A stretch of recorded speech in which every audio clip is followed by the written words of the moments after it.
Salut à tous, on se retrouve pour l'épisode 2825 du Zap Image. Donc avant de commencer l'épisode du jour, je voulais revenir sur ce que j'avais dit hier, où je comptais diviser, au lieu que ça soit une vidéo de 40 minutes, diviser en 4 vidéos de 10 minutes à peu près. Donc je suis allé regarder un petit peu les commentaires, parce que j'ai dit que je voulais regarder sur cette semaine ce que ça allait donner. Mais j'ai vu beaucoup de commentaires, les gars, qui souhaitent, enfin beaucoup de personnes qui souhaitent que je reste sur le format d'une vidéo par jour. Peut-être elle est longue. Mais voilà, comme ça, vous avez tout d'un coup, au lieu de revenir plusieurs fois sur YouTube et suivre bien sûr les autres infos. Regardez, par exemple, quelques messages que j'ai pu voir. Le peuple demande le premier format, donc le format plutôt long. L'ancien format, c'est mieux. Donc voilà, en gros, la plupart mettent, voilà, en gros, qu'ils préfèrent le long format. Donc moi, je vous écoute, les gars. Voilà, vous préférez le long format, donc je vais rester sur ça, pas de souci. On continuera bien sûr une vidéo par jour, comme je faisais depuis pas mal de temps. Donc on commence bien sûr en ce lundi 26 février avec des anniversaires. Et tout d'abord, Pepe, le défenseur portugais de l'équipe de Porto, il fête aujourd'hui ses 41 ans. Il nous fait une magnifique saison, il a encore fait un match monstrueux là, il y a quelques jours contre Arsenal en Champions League. Bon anniversaire à Pepe, mais il n'y a pas que lui qui fête son anniversaire aujourd'hui. Et aussi Jamal Musiala, la pépite allemande du Bayern Munich, qui fête aujourd'hui ses 21 ans. Malcolm, joueur de Al Hilal, ancien joueur de Bordeaux, même du Barça, il fête aujourd'hui ses 27 ans. Matt Sells, ancien gardien de Strasbourg, maintenant il est du côté de Nottingham Forest, 32 ans pour lui aujourd'hui. Donc voilà, pas mal d'anniversaires aujourd'hui en ce 26 février.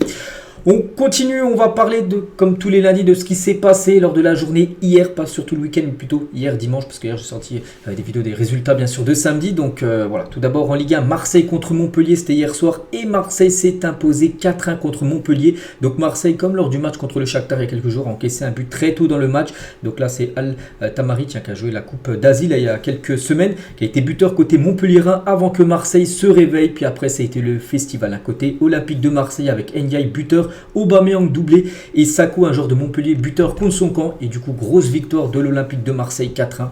Donc voilà, 16 tirs, 6 tirs cadrés, 4 buts inscrits. Donc Marseille actuellement sort vraiment la tête de l'eau. Donc déjà avec la victoire et la qualif en 8e de finale contre le Shakhtar. Puis là, il confirme en championnat, et surtout, ça faisait longtemps qu'il n'avait pas gagné en championnat. Bref, donc l'OM réaccélère.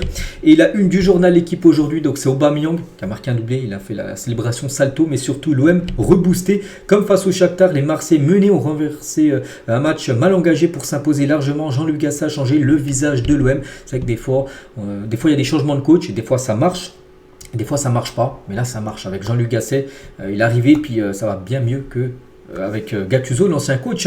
Et une première semaine de rêve, on peut dire, pour Jean-Luc Gasset. Donc déjà avec une victoire 3-1 contre le Shakhtar, une victoire 4-1 contre Montpellier, 7 buts marqués, seulement 2 buts encaissés. Bon, c'est vrai que c'était 2 matchs à domicile, mais voilà, 2 matchs où ça a été victoire pour l'Olympique de Marseille. Et l'OM, ça faisait longtemps qu'il n'avait plus remporté un match en Ligue 1. Il fallait remonter au 17 décembre dernier. Ils n'avaient pas remporté un match en Ligue 1 en 2024. La dernière victoire, je dis, c'était en 17 décembre 2023, c'était contre Clermont. Donc voilà, ça faisait quasiment 2 mois. Bref, donc 4 buts inscrits, des gens en pleine confiance et du foot. Donc voilà, parfait bien sûr. Pour Gasset, il a dit à la fin du match, on se donne un petit handicap à chaque match, vu qu'ils prennent un but. Ça a été la même chose il y a quelques jours, ils prennent le premier but, mais ils arrivent à revenir. Ce ne sera pas à chaque fois pareil, donc il faut éviter de prendre le but très tôt dans le match. Donc on n'en a pas assez, donc on se dit au bout de 4 minutes, on doit manquer une relance et prendre un but de la tête. Mais quand on a un public comme ça, qui est tolérant et qui nous transcende, ça donne envie d'aller tout donner et aller chercher la victoire. C'est ce qui s'est passé hier. La patte, Jean-Luc Gasset l'a dit, on verra plus tard. Si nous n'avions pas fait ce qu'il fallait ce soir, cela aurait été un feu de paille. Nous sommes fin février, il y a encore des matchs à jouer. La patte, c'est sur la durée, pas sur 3 jours. C'est vrai que des fois on voit la patte d'un entraîneur, mais sur plusieurs mois, pas sur 2 matchs seulement bien sûr, mais bon, c'est déjà un bon début. C'est mieux de commencer avec 2 victoires qu'avec au lieu de 2 défaites. Toujours avec Gasset, donc quand je suis arrivé, j'ai vu le chantier, je me suis dit, en gros il va y avoir du taf, jouer un match de Coupe d'Europe dès le début, puis un match de championnat 3 jours après. La mission était difficile. À mon âge, on vit pour faire des challenges et vivre des choses comme ça. Donc voilà, il kiffe et pour l'instant, ça se passe bien. Et Jean-Luc Gasset répond au terme Joe Biden des South Winners, parce qu'il y a des supporters qui avaient employé ce mot Joe Biden. Donc Joe Biden, en gros, c'est le président des États-Unis. Et en gros, il est un peu critiqué parce qu'en gros, il est plutôt âgé. Et en gros, ils disent que lui aussi, il est âgé, il a 70 ans, Jean-Luc Gasset. Et donc il a dit, est-ce que ça m'a plu? Moyennement, je riais jaune, mais bon, je sais que quand on est médiatisé, les gens aiment bien chahuter, ça me va et je tente de répondre à ma manière. Donc voilà, ce qu'ils pensent en gros quand les supporters lui ont dit Joe Biden.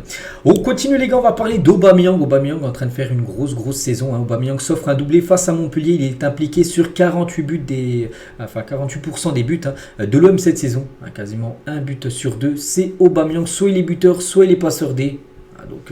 Il remplace parfaitement Alexis Sanchez qui avait quitté le club l'été dernier. Et Aubameyang cette saison, c'est 16 buts inscrits, toutes compétitions confondues, 8 passes décisives, meilleur passeur de la Ligue 1 et meilleur buteur en Europa League.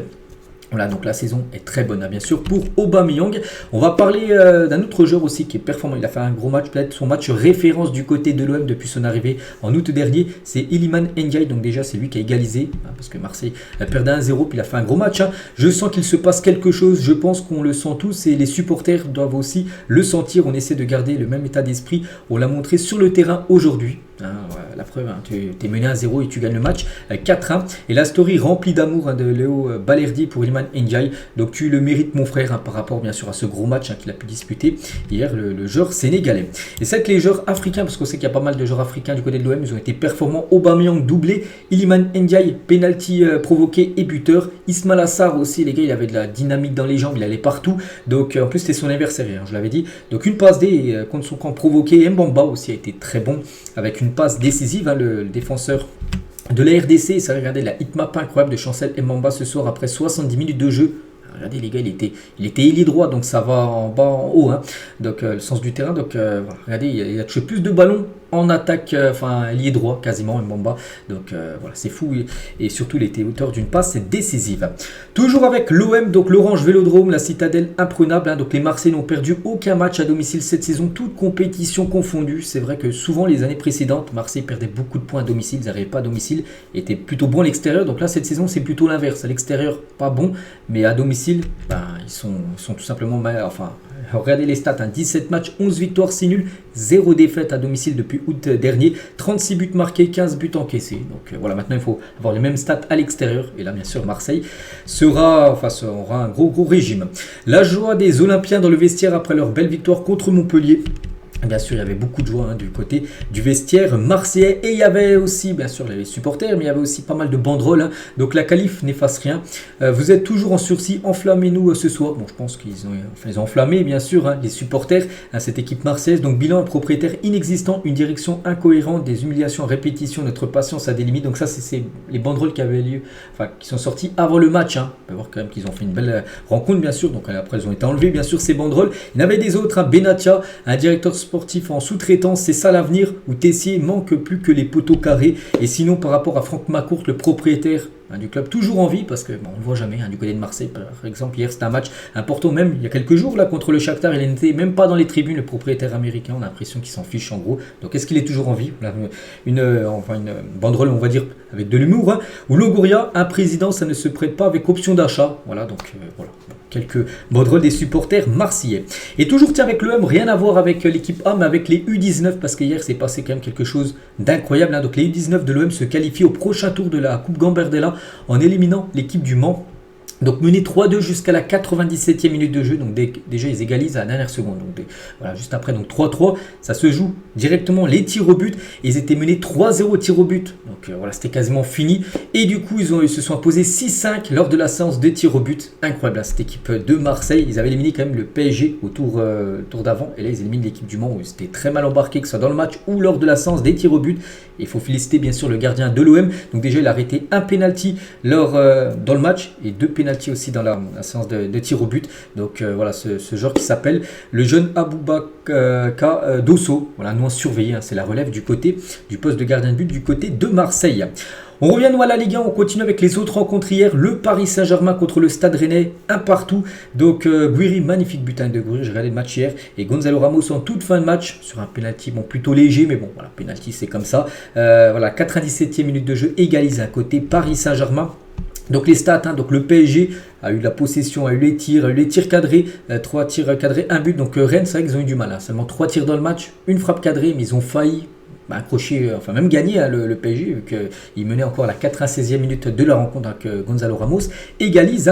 Et du coup, Rennes, c'est quand même, je pense, un bon point pris, surtout du côté du Parc des Princes, et 7 matchs sans défaite pour le Stade Rennais en Ligue 1. Voilà, n'oubliez pas qu'ils ont gagné aussi il y a quelques jours l'équipe de Milan en Europa League, donc ils ont gagné Clermont, Le Havre, Montpellier, Lille, Nice et Clermont, donc en grande forme actuellement cette équipe de Rennes, et le but d'Amine Gouiri, donc déjà là il part quasiment du milieu de terrain. Grosse avancée, il met un grand pont sur Dani Opera, puis après un extérieur, lucarne opposée sur Donnarumma qui n'a rien pu faire, magnifique but du joueur algérien. Baptiste Santamaria, joueur de Rennes, il a dit on a été solide. Tout le match, ça aurait été une belle récompense, cette victoire. Mais bon, ils se sont fait égaliser. Je pense qu'il n'y a pas grand-chose sur la faute de Gonzalo Ramos. Mais il faut regarder les images à froid. Donc voilà. Ce qu'il a pu dire, le joueur rennais.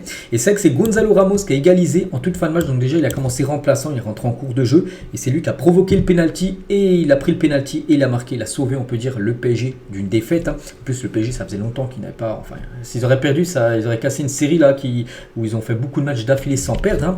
Et Ramos, les gars, donc peut utiliser cette saison. Gonzalo Ramos a probablement marqué des points ce soir, bien sûr. Belle entrée avec notamment un penalty provoqué et transformé par l'attaquant portugais. Et c'est vrai que Gonzalo Ramos, il a commencé remplaçant, mais il a joué parce qu'en gros, il a remplacé Mbappé. Mbappé, c'est plutôt rare. Il est sorti au bout de 65 minutes de jeu. Mbappé, il n'est pas blessé. Il n'y a pas de match de Ligue des Champions là qui arrive pour être préservé. Non, c'est choix du coach. Et comment dire, Luis Enrique, le coach, il a dit on doit s'habituer à jouer sans Kylian, parce que Kylian, on le sait maintenant, c'est officiel, il n'y a plus de doute, il quittera le club en fin de saison. Et en gros, Luis Enrique le dit, il prépare la saison prochaine à jouer sans Kylian Mbappé. Il faut que nous soyons habitués à ne pas jouer avec Kylian, tôt ou tard cela va arriver, l'été prochain.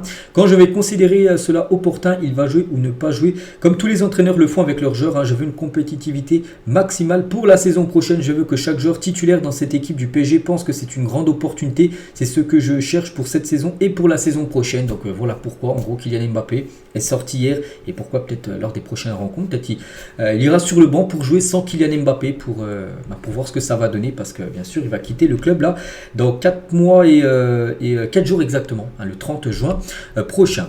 On va parler aussi d'une très bonne nouvelle du côté du PSG. Donc après 10 mois d'absence, Nuno Mendes a effectué son retour à la compétition et ça bien sûr c'est une très bonne nouvelle, surtout dans le sprint final là, de la saison, avec là on arrive en fin de saison. Et surtout, lui, son dernier match, les gars, il remonte à fin avril 2023. On est quand même fin février, donc ça faisait 10 mois qu'il n'avait plus joué un match. Il a été opéré, là, je crois, en septembre dernier. Donc, beaucoup de blessures pour Nuno Mendes. Et il a rejoué, il a joué la fin de match hier. Donc, on peut penser le match de Ligue des Champions contre la Real Sociedad prévu dans 2 semaines et un jour. Ce sera mardi dans 2 semaines. Bref, donc, on pense qu'il pourrait être titulaire à la place de Lucas Hernandez, qui occupe quand même le poste de défenseur gauche depuis le début de la saison.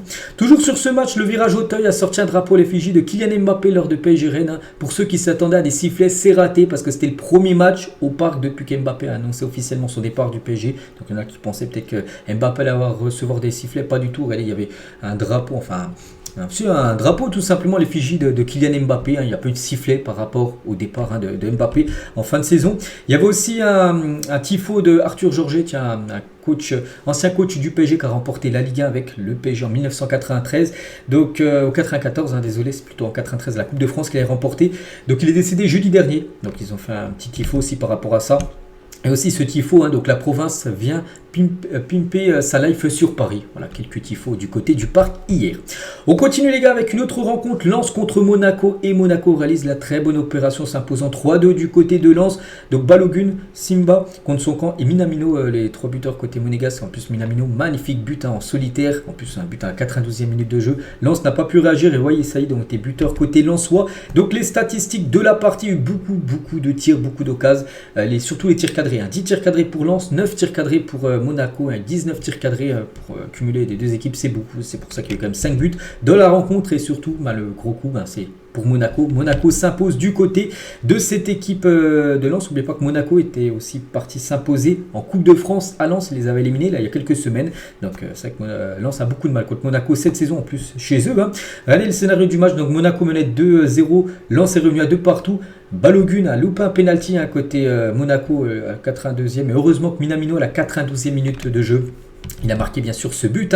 Et c'est vrai que les 6 derniers matchs entre Lens et Monaco, c'est du pur divertissement. Donc là, il y a eu 3-2 le dernier. Donc Lens-Monaco, ou Monaco, la petite étoile là, juste à côté du résultat, c'est par rapport à leur victoire au tir au but. C'était en Coupe de France, j'ai dit. Il y a eu un 3-0, un 4-1, 2-2, 4-2 pour Monaco. Donc une moyenne de 4,5 buts par match à chaque fois que Lens et Monaco s'affrontent lors des 6 dernières rencontres. Donc il y a du spectacle à chaque fois entre ces deux équipes. Et Balogun a été buteur, donc n'avait plus marqué en championnat depuis le 24 novembre dernier. Ça faisait longtemps, on est quand même le 26 maintenant février, donc ça faisait plus de 4 mois qu'il n'avait plus marqué. Enfin, il a retrouvé le chemin des filets. Mais bon, il a marqué, mais pas sur penalty. Il aurait pu marquer un doublé s'il aurait marqué le penalty. Et 4e penalty tiré par Balogun cette saison. 4e manqué. pourquoi il les tire alors qu'il n'arrive pas à les marquer contre Lens, contre Rouen et contre Nice 2 fois contre Nice. Il avait eu 2 pénaltys dans le match, les 2 il les a loupés. Il n'a pas marqué le moins de pénaltys cette saison alors qu'il en a quand même 4 à tirer. Donc voilà, c'est une catastrophe dans l'exercice des pénaltys. Balogun. Minamino, heureusement, il l'a sauvé. Le match de Monaco donc conclut son match incroyable par un but magnifique en solo. C'est son 6e but de la saison pour l'ancien joueur de Liverpool. Des joueurs qui ont été bons comme Singo, surmontable, et Danso friable. Danso, pourtant défenseur autrichien très bon, les gagne de 2. C'est vrai qu'il est passé complètement à travers de la rencontre. Le parquage monégasque est une nouvelle fois magnifique. On sait que du côté du stade Louis II, il y a très peu de monde, mais à chaque fois qu'il se déplace, souvent le parquage visiteur est au max. Là, regardez, enfin, il n'y avait plus de place à vendre. Donc il y a beaucoup de supporters monégasques du côté du stade Bollaert. Et l'ambiance à Bollaert, c'est vrai que l'ambiance était bonne avec pas mal de fumigènes craqués. Mais c'est vrai que Lens a vécu une saison, enfin plutôt une semaine dernière là, très délicate. Donc déjà avec l'élimination en Europa League, pourtant ils menaient 2-0 à la mi-temps. Ils se sont fait battre contre Fribourg 3-2 après prolongation. Puis là, ils perdaient également. Enfin cette fois-ci, c'était mené 2-0. C'est eux qui sont revenus à 2 partout, mais ils ont pris le 3e but. Donc voilà, la semaine lançoise a été très difficile la semaine dernière. Juste le seul point positif, c'est Wai qui a marqué de nouveau un but et 3 buts sur ses 4 derniers matchs pour Wai. Donc voilà, c'est la seule satisfaction, on peut dire, du côté de Lens actuellement. Nice contre Clermont, pas grand chose à dire, 0-0. Donc voilà, on va aller rapidement. Donc pourtant, il y a eu comme des tirs, mais voilà, pas de vainqueur lors de cette rencontre. Et surtout, ça ne fait pas du tout la bonne opération pour Nice, qui enchaîne un 4e match sans victoire en Ligue 1 et même sur 2 défaites sur leurs 3 derniers matchs. Donc voilà, ça va pas fort actuellement du côté de Nice. Toulouse contre Lille, il y a deux équipes qui ont joué, enfin Toulouse qui a joué en Coupe d'Europe il y a quelques jours. Bon, Lille était déjà qualifié, mais voilà, Toulouse s'est imposé 3-1 chez eux lors de cette rencontre. On peut voir les statistiques de la partie et Toulouse ça va plutôt bien. Bon voilà, 3 contre Lille, ils ont gagné 2 à Monaco, bon, ils ont fait 0 contre le Benfica, mais voilà, prochain match contre Nice à domicile pour cette équipe du TFC. On va parler de ce joueur, Christian Mawissa, retenez bien son nom car on risque d'en parler dans les prochains mois et les prochaines années. Pourquoi? Parce que depuis quelques semaines, il enchaîne les très grosses performances du côté de Toulouse en défense. Il a déjà marqué son 2e but. Il a marqué un but hier lors de cette rencontre. Donc voilà, bien sûr, à nous à surveiller. Ce Christian Mawissa. Côté lillois, on va parler du premier but, les gars, pour Haraldsson en Ligue 1. C'est vrai qu'il a déjà été buteur en Europa Conference League, mais pas en Ligue 1, alors que quand même Lille a quand même posé 15 millions d'euros sur ce joueur. C'est un joueur islandais. L'été dernier, il a enfin marqué son premier but fin février avec l'équipe de Lille. Je le répète, en Ligue 1. Et Lille, les gars, qui est plutôt bon à domicile, c'est un peu comme mais à l'extérieur, ils n'arrivent pas. 3e défaite de suite à l'extérieur pour le LOSC. Donc voilà, contre le PSG, contre Toulouse et contre Lyon. Ils se sont inclinés là lors des dernières rencontres à l'extérieur. Et le coach lillois, Paulo Fonseca, en rage contre l'arbitrage après cette rencontre. On peut voir qu'il a montré en conférence de presse une situation où ça aurait dû être peut-être, je sais pas, peut-être un hors-jeu, j'en sais rien. Mais bon, il était très furieux contre l'arbitrage, le coach lillois. Il y avait aussi le Havre contre le Stade de Reims et c'est Reims qui s'est imposé 2-1 grâce à Darami, doublé surtout le 2e but inscrit à la 95e minute de la rencontre. Donc voilà, c'est une victoire en toute fin de rencontre, mais une victoire qui leur donne 3 points à cette équipe de Reims. On peut voir les statistiques de la partie. Et Younous Abdelhamid, donc défenseur marocain de Reims, à propos de son départ de Reims cet été, parce que c'est officiel, il va quitter cette équipe après plus de 7 ans passés du côté de Reims. Il a dit: mon histoire avec le club va s'arrêter en fin de saison. Je ne remercierai jamais assez les supporters, je serai jamais reconnaissant, je ne les oublierai jamais. Donc voilà, je ne sais pas s'il va prendre sa retraite, s'il va aller ailleurs. Voilà, avec Reims, ça sera fini en fin de saison. Du coup, tous les résultats de cette journée de Ligue 1, donc on a parlé des matchs là. Concernant ces rencontres-là, j'en ai parlé hier et avant-hier. Donc concernant le classement des meilleurs buteurs, ça ne bouge pas avec Mbappé toujours en tête, 21 buts. Donc Lacazette qui a marqué ce week-end, c'était contre Metz vendredi soir, donc 12 buts maintenant. Ben Yedder, David, 11 buts. Aubameyang a 8 buts, tiens, lui qui a inscrit un doublé. Hier lors du match de l'OM. Et le classement, ça donne quoi? Donc le PSG, donc le Paris Saint-Germain a 11 points d'avance sur l'équipe de Brest. N'oubliez pas qu'il reste plus que 11 journées du côté de la Ligue 1. Donc il y a 34 journées en tout, on est à 23e. Donc Monaco, désolé, bonne opération, 3e en s'imposant du côté de Lens. À Nice, les gars, qui étaient 2e. Ils descendent à la 4e place. Et Marseille, avec sa victoire, reste à la 9e position de ce championnat de Ligue 1. On quitte la France, direction l'Angleterre. On va parler du seul match de Premier League qui avait lieu hier. C'était entre Wolverhampton et Sheffield United. Donc très rapidement, Wolverhampton s'est imposé 1-0. Donc parfait pour eux. Donc c'était le seul match hier, dimanche. Sinon, La plupart des matchs ont été joués samedi, puis même mercredi et vendredi, il y a des matchs. Il reste un match ce soir, West Ham contre Brentford. Hein. Et le classement, ça donne quoi? Donc Wolverhampton avec sa victoire, ils sont à la 8e position. Ce classement toujours dominé par Liverpool et City. Et Arsenal, hein, donc 60, 59 et 58 points hein, pour les 3 premiers. Là, donc ça va se jouer entre ces 3 équipes-là. Il reste 12 jours, 38, ouais, il reste 12 journées hein, du côté de la Première Ligue. Mais il y avait un gros match hier en Angleterre, c'était la finale de la Carabao Cup, donc la coupe de la Ligue anglaise entre Chelsea et Liverpool. Et c'est Liverpool qui s'est imposé. Bon, petite victoire 1-0, donc ça allait après les prolongations parce qu'au bout de 90 minutes de jeu il y a eu 0-0, donc du coup prolongation et Van Dijk inscrit le seul but du match juste avant la séance des tirs au but à la 118e minute de jeu, à la 120e c'était la séance des tirs au but. Bref, Liverpool s'impose et surtout Liverpool du coup remporte cette Carabao Cup, donc félicitations aux Reds de Liverpool donc pour ce nouveau trophée hein. Donc c'est la 10e fois qu'il remporte la Carabao Cup, donc la dernière fois il a remporté en 2022, en 2012 et après remporté en 2003, 2001, 95, donc voilà, 10e trophée pour eux et c'est un record hein. Donc bon là c'était 9, on peut voir Liverpool c'était avant le match, donc ils ont gagné donc 10, donc on peut voir que c'est l'équipe qui a gagné le plus de fois la Carabao Cup hein, devant Manchester City 8, Manchester United 6 et Aston Villa Chelsea, 5 trophées remportés. Et ici Jürgen Klopp faisait un quadruplé historique avant de quitter le navire des Reds parce qu'on sait qu'en fin de saison il quittera l'équipe de Liverpool hein. On sait c'est officiel, donc déjà la League Cup c'est fait, la Première Ligue pour l'instant ils sont leaders, j'ai dit avec juste 1 et 2 points d'avance sur Manchester City Arsenal, mais ça peut être jouable, hein. Comme j'ai dit, actuellement son leader. L'Europa League, pour moi, c'est les favoris avec le Bayer Leverkusen. Je compte Prague, hein, le 8e de finale. Donc, ils peuvent gagner cette compète. Et la FA Cup, ils peuvent aussi gagner cette compète. Donc, voilà. Pourquoi pas finir avec un quadruplé pour Klopp hein. Ça serait magnifique pour cet entraîneur hein, qui va quitter le club. On sait, en fin de saison, c'est officiel. Donc, félicitations, bien sûr, hein, pour lui et pour cette équipe. On va parler de l'homme du match. C'est Virgil van Dijk parce qu'il a marqué l'unique but du match, je dis à la 118e minute de la rencontre. Et il a été élu hein, homme du match dans une finale pour la 3e fois de sa carrière. Hein. Donc, les 3 fois, regardez, c'est là. En finale de Ligue des Champions 2019 contre Tottenham, c'est lui qui avait été meilleur joueur du match. En finale de la Carabao Cup remportée en 2022, c'est la dernière compétition, enfin la dernière Cup remportée aussi. Voilà, les 2 dernières Carabao Cup, c'est lui qui a été meilleur joueur, on va dire, de la finale contre Liverpool, bien sûr, est en finale. Et il a dit, hein, à la fin du match, il pensait que j'étais finito, hein, parce qu'il commence à prendre de l'âge, hein, il est plus tout jeune, puis il y en a qui commencent à le critiquer, voilà, il y en a qui pensaient que j'étais fini dans le football, pas du tout, hein, parce que c'est lui qui a été le meilleur joueur, bien sûr, de cette rencontre, en plus. C'est lui qui a marqué l'unique but du match.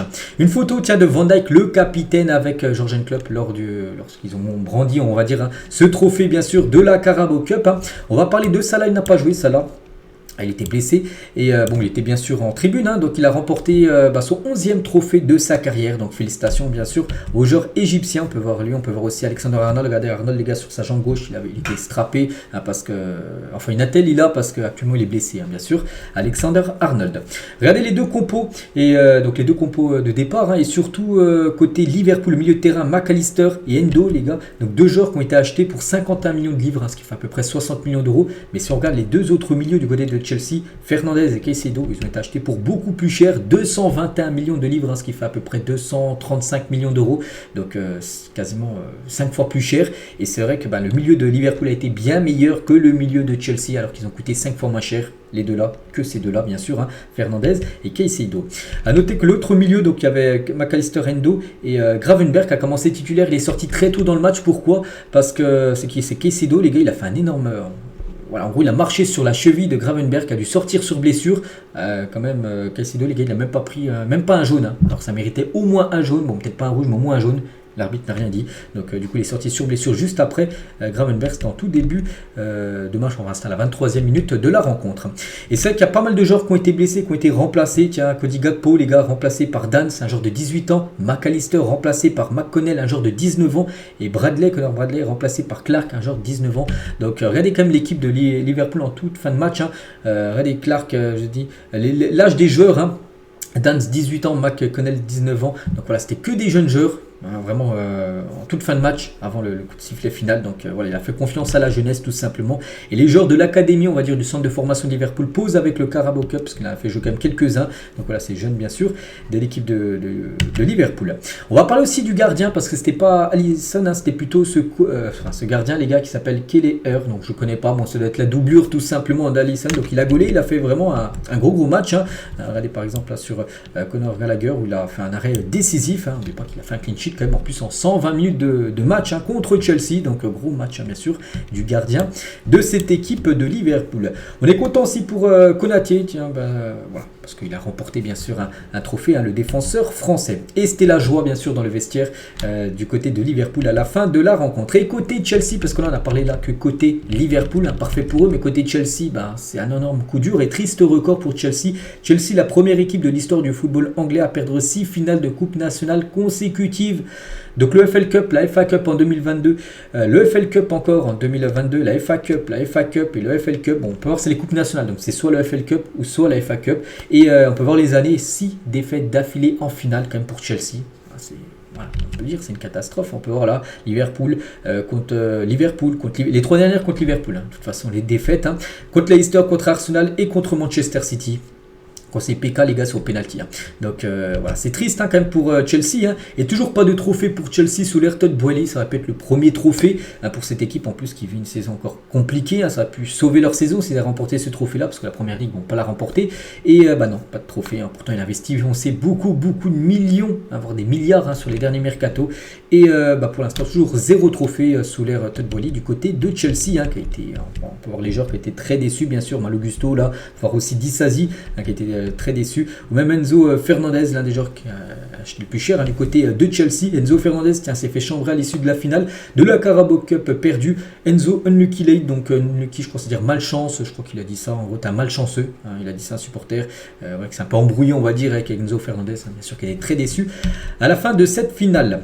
On continue les gars, on quitte l'Angleterre, direction l'Espagne, on commence avec le Real Madrid qui joue contre Séville, donc c'était une grosse affiche et le Real Madrid s'est imposé, un peu comme Liverpool qu'on parlait juste avant, 1-0, mais ça suffit bien sûr pour prendre 3 points, parce que là c'était du championnat. Et Luka Modric, l'unique buteur du match, en plus magnifique but en fin de match, 81e minute de la rencontre. Donc les stats de la partie.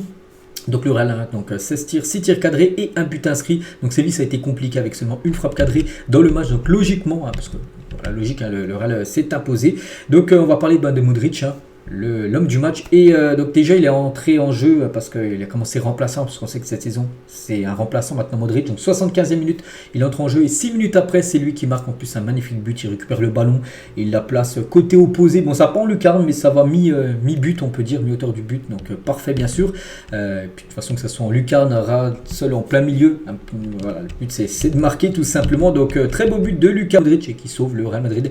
Donc voilà, qui prend surtout 3 points. Le Real, 3 points très importants pour remporter bien sûr la Liga. Jude Bellingham qui était forfait pour le match aussi, Eder Militão, on peut voir la joie de Jude Bellingham après le but de Luka Modric. A noter aussi c'était le retour de Sergio Ramos du côté du Bernabéu. Ça faisait plus de 4 ans qu'il n'était pas revenu au stade, enfin dans le stade où il avait joué à l'époque. Et du coup retour de Sergio Ramos. Donc voilà, par exemple des supporters avait brandi son maillot, tout ça, tout simplement. À SR4, bien sûr, c'est une légende du côté du Real. On se souvient tous de son but. Enfin, moi, personnellement, je me souviens lors de la décima, la 10e Ligue des Champions remportée, où l'Atlético menait 1-0 en finale de Ligue des Champions, la 93e minute de jeu. Et il a égalisé, puis après le Real s'est imposé 4 ans en prolongation. C'était à Lisbonne, cette finale, c'était en 2014. C'était Ramos les gars, sinon l'Atlético aurait actuellement une Ligue des Champions dans son palmarès, mais à cause de Ramos, ils n'ont rien du tout. L'Atlético, donc voilà, Ramos les gars a pu retrouver Modric, il a changé son maillot, il change de maillot Modric. Et Sergio Ramos, Ramos a empêché Toni Kroos de s'en prendre à l'arbitre après avoir déjà écopé d'un carton jaune. Donc Kroos avait déjà un jaune, et Kroos a commencé à se rembrouiller avec l'arbitre, donc voilà, Ramos a écarté Toni Kroos pour éviter qu'il se prenne un deuxième jaune, tout simplement. Donc voilà. Toujours sur ce match les gars, Ilia Topuria a été honoré au Bernabéu après être devenu le premier champion du monde UFC espagnol. Donc c'est un combattant MMA et en vrai l'espagnol. Puis c'est lui qui a fait, il était présenté, il a présenté plutôt sa ceinture qu'il a remportée là il y a quelques jours. Donc voilà, ce combattant UFC, ce combattant espagnol. A noter aussi qu'il y a eu un changement d'arbitre. Donc après cette blessée à la jambe, l'arbitre du match a dû être remplacé par le 4e arbitre Fernandez Buergo. Ça arrive, c'est rare, mais de temps en temps les arbitres se blessent, il n'y a pas que les joueurs, et du coup ça a été arrêté pendant quelques minutes pour que le 4e arbitre soit l'arbitre principal de la rencontre.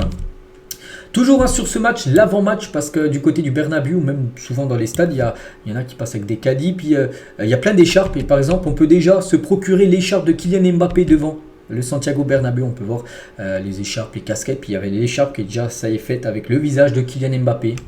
futur joueur bien sûr du Real Madrid, l'écharpe Bellingham, Ronaldo, mais maintenant celle de Kylian.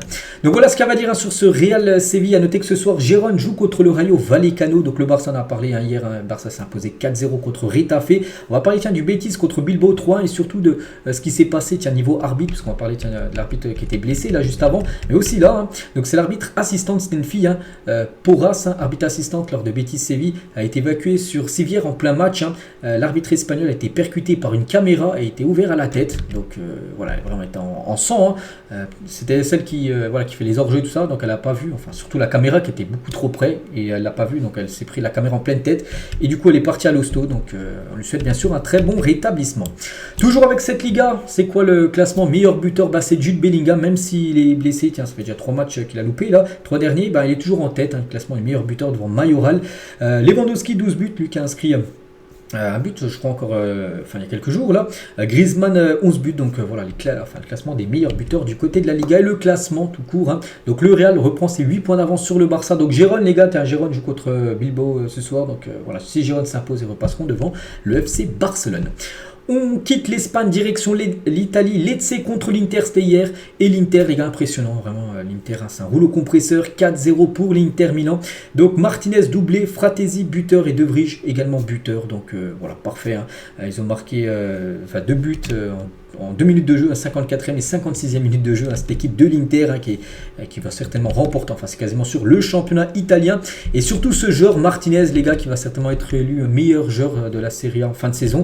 Donc il nous fait une saison exceptionnelle. Donc il a marqué un doublé et 23 matchs de Serie A, 22 buts inscrits. Par exemple Mbappé, lui il a 21 buts inscrits en Ligue 1. Donc lui il a inscrit 22 du côté de la Serie A tout simplement. Lautaro Martinez, il est en train de tout casser cette saison en championnat. Il a marqué son 100e et 101e but en Serie A, donc il a déjà dépassé la barre des 100 buts inscrits en championnat, donc il mène la ligue, les meilleurs buteurs de ce championnat avec 22 buts inscrits, et c'est vrai que si on rajoute toute compétition confondue, la LDC ou même la Coupe d'Italie, donc il monte son total à 25 buts et 5 passes D, donc un joueur qui dépasse pour la 3e saison consécutive la barre au moins de 25 buts, puis là c'est pas fini, on est seulement en fin février, donc on pense qu'il va marquer encore des buts, donc il dépassera certainement son meilleur total de la saison 2020, la saison dernière où il a inscrit 28 buts, toute compétition confondue, à un œuvre de très grande classe, on le sait bien sûr, Martinez.